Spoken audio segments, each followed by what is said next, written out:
একটা মাস ধরে আমি অসুস্থ। মেডিকেলে আমি ভর্তি আছিলাম 15 দিন।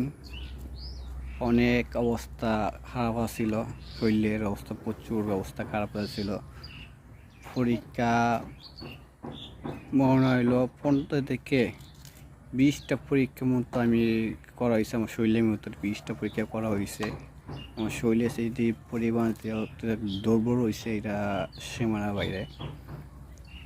এটা আমার কয়া বাসা নাই।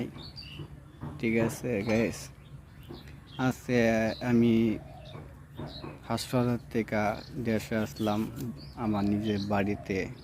ঠিক আছে, এই বাড়িতে বসে রয়েছি, আমার পিছনে রাম গাছ।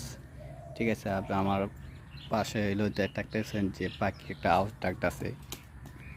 শরীরের অবস্থা প্রচুর অবস্থা খারাপ হয়েছে, এটা আমি আপনাদেরকে বললেও পারবো না। প্রচুর অবস্থা আমার দেখতেছেন যে সেটা অবস্থা আমার কী অবস্থা হইতেছে সে দেখছেন। আমিও ভাবিনি যে আমার শরীরের অবস্থা অত পরিমাণে খারাপ যাবে, এটা সীমা যায় না। কি শরীরে খারাপ যাওয়ার একটা উদ্দেশ্য একটা লোকের কারণে, একটা লোক আমাকে এই অবস্থা করছে, একটা পুরুষ।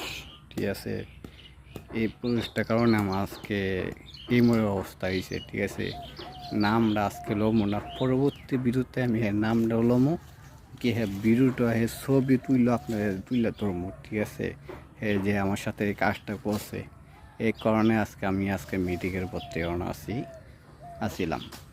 আর আমার শরীরের অবস্থা খারাপ একমাত্র এর কারণে। ঠিক আছে, তাকে নাম রাখবো না।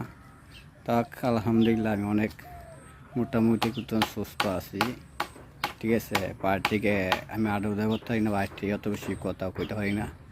এমন শরীরের অবস্থা গাইছে। সবাই আমার জন্য দোয়া করবেন, ভালো থাকবেন, সুস্থ থাকবেন।